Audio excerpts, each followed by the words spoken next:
Okay, back for another episode review of She-Hulk, Attorney at Law, Series 1, Episode 2. The title of this episode is called Superhuman Law. This episode was shorter than Episode 1. Episode 1 was about 37 minutes. This episode was 30 minutes, so half an hour. It was a little rush. It was okay. A lot of people are doing their reviews about this episode, saying this is a bad episode. I don't know what drug they've been taking. It's their title, their opinions. It was an okay episode. I don't really call it terrible, but it wasn't like a must-see episode, but it was okay. Anyway, so nothing much to talk about. Like I said, this is a half an hour long. So we had the return of Emil Blonsky. He appeared in that Shang-Chi movie from last year. I need to review the Phase 4 MCU movies. I haven't reviewed an MCU movie since I wrapped up the MCU movie review series last summer. I reviewed Far From Home. That was the last movie before the start of the COVID-19 pandemic, and then we'll have to wait until 2 years until Black Widow. Anyway, so like I said, we got a good shocker. I wish they had more going into this, but anyway, so it started off with Jen getting fired as a lawyer because of the events with at the end of episode 1 with Titan Nia, and that's her name, and then she kicked her ass, and then all of a sudden she got fired, and then she's trying to trying to apply for another lawyer jobs from other law companies. They just giving her the cold shoulder. She ended up working with, she managed to get a job, but they want her to become She-Hulk. She's kind of hesitating of her powers because she doesn't want to become a superhero like her cousin. My gut feeling that this episode, or actually this show, is basically tying in the Incredible Hulk movie from 2008. We got Emil Blonsky coming back. I know Wong's gonna be in it. I don't know. Why are they connected to Shang-Chi? I know I thought Miss Marvel is connected with the Shang-Chi, not related to the Captain Marvel movie, but I don't know. I don't know, man. So anyway, so you want Jen to you want Blonsky to be her client, to get him released from prison, but he ended up being escaped prison, and she said oh, that sucked.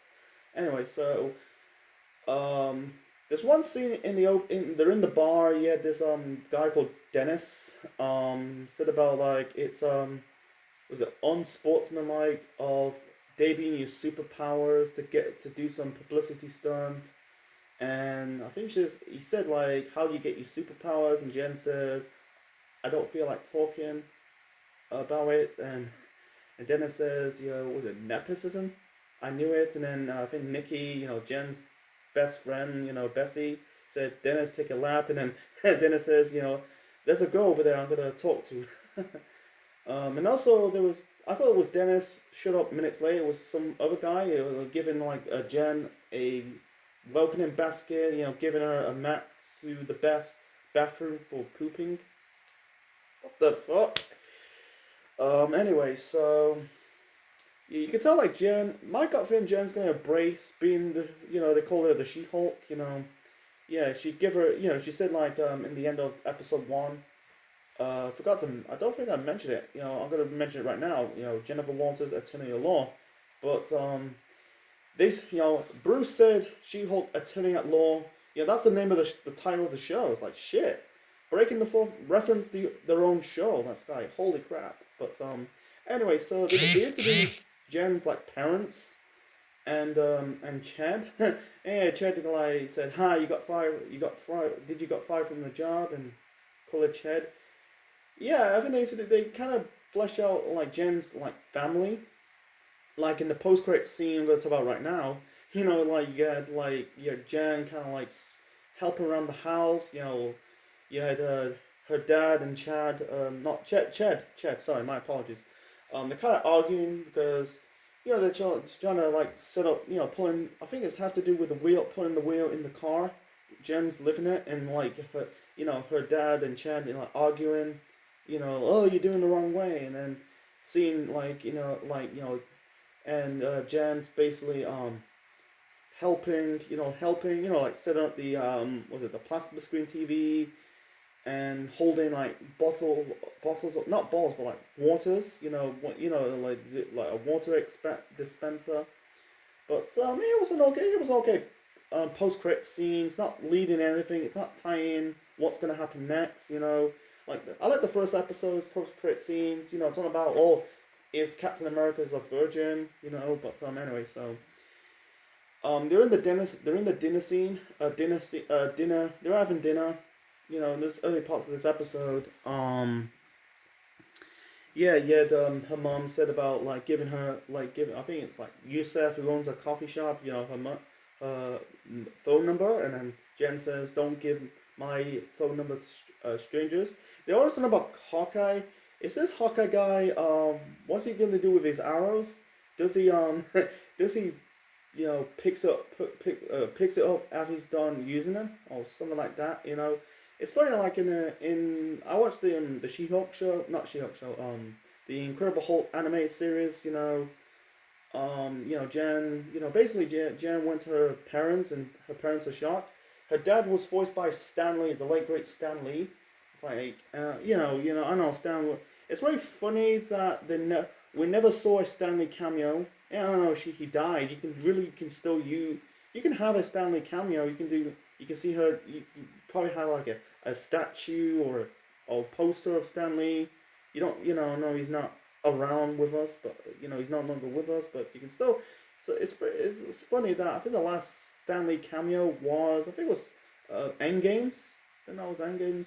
That was the last time Stanley was in a cameo of a Marvel movie before his death in 2018. Because it's funny, he's been dead for almost like 4 years. But anyway, so yeah, nothing much to talk about. I'm not saying this is a bad episode.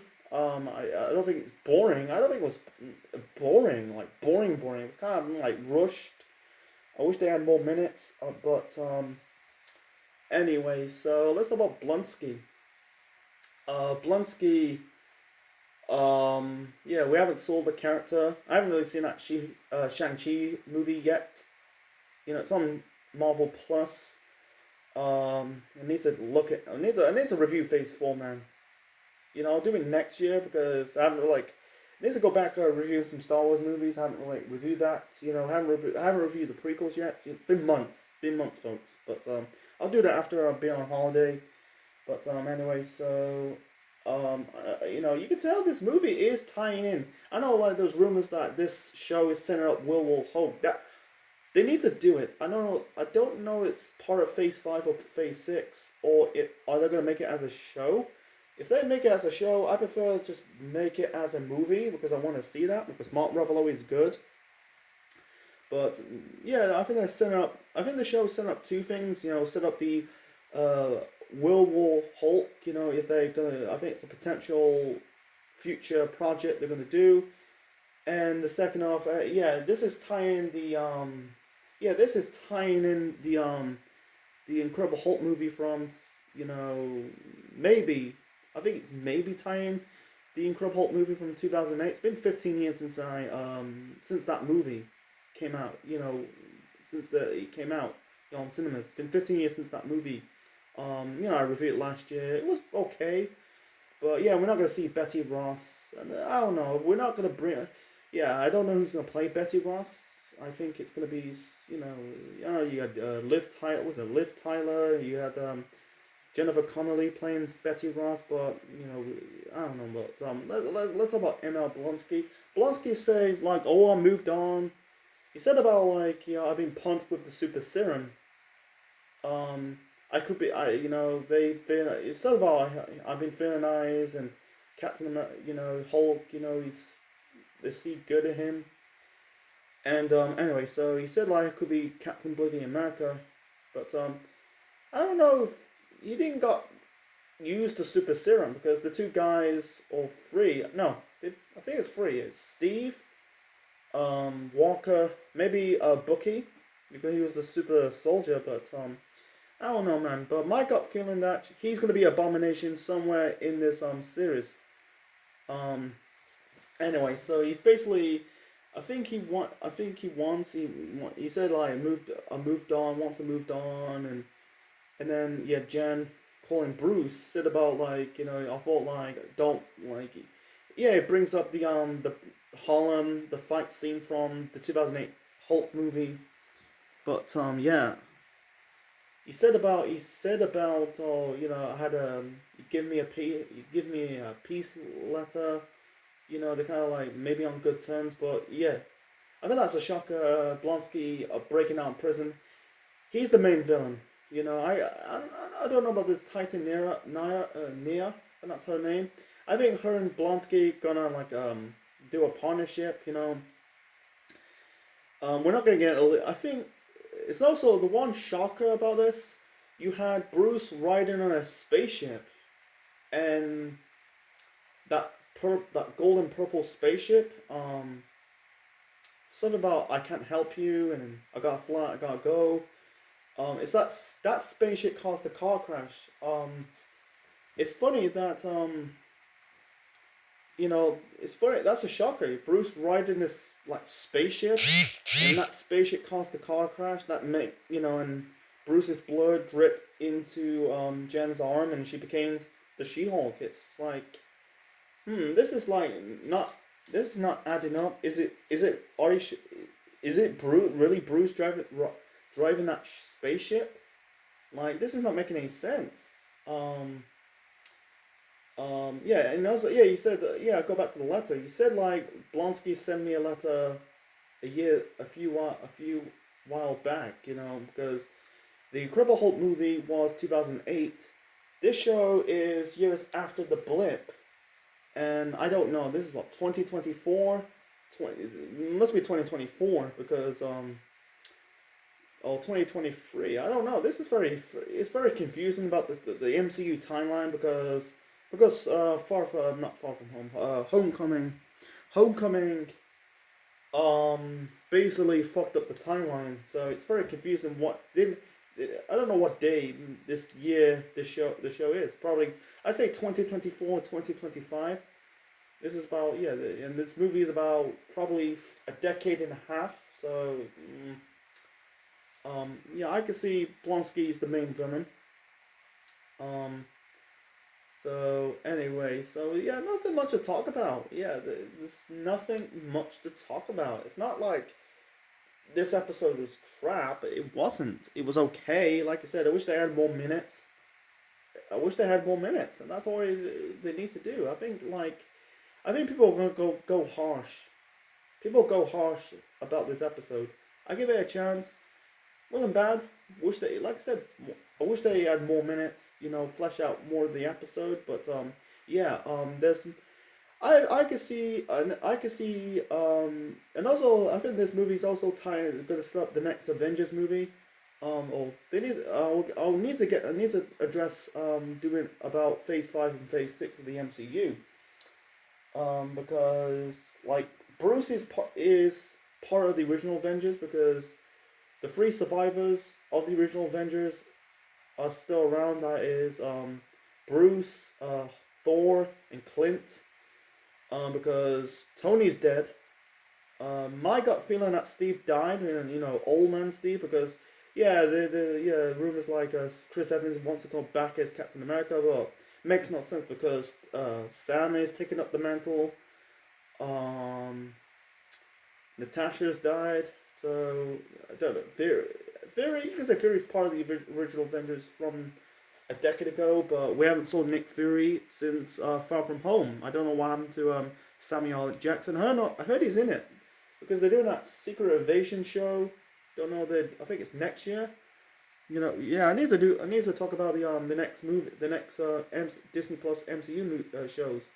You know, there's a lot to need to address in the next couple of weeks. So I think that's it. I think yeah, that's it. So got nothing to say. I think I addressed most of this episode. So like I said, oh, it wasn't terrible, wasn't great.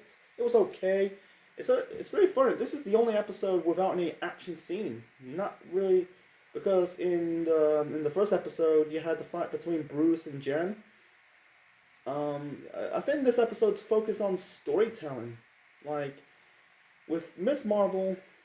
Like Miss Marvel, I get it. You know, most of the episodes focus on storytelling. I like it, but it was a bit bland. But this, I think they are focusing more on storytelling instead of relying on the action scene. Like every time you have to focus on relying on the fights. It's just like that's the reason why action movies kind of flop, because it's too much of the action sequence, but not enough on the storytelling. So, anyway, I'm gonna wrap this up. So, I hope you enjoyed my episode of my review of the second episode review of She-Hulk. Leave your thoughts and comments below. Smash the like button, click the bell, click the like. Watch my previous shows of the MCU on Disney Plus. You know, my reviews of WandaVision, Loki, Falcon and the Winter Soldier, Hawkeye, What If, Miss Marvel, and more. So yeah, next time next time will be there'll be this past weekend. I'm gonna review episode 3, and then when I come back from the holidays, I'm gonna do a double episode review of the show. You know, 4 and 5. You know, because the show ends in October, so 9 episodes. Yeah, it's way. You know, see how this episode's getting along. So far, 2022 for the MCU's Disney Plus shows, they've been mixed bag for me. You know, Moon Knight was good, but wasn't great. Miss Marvel was bad. That's my opinion. So anyway, so I'm done. So thanks for watching, guys. Like, share, subscribe. We'll see you next time.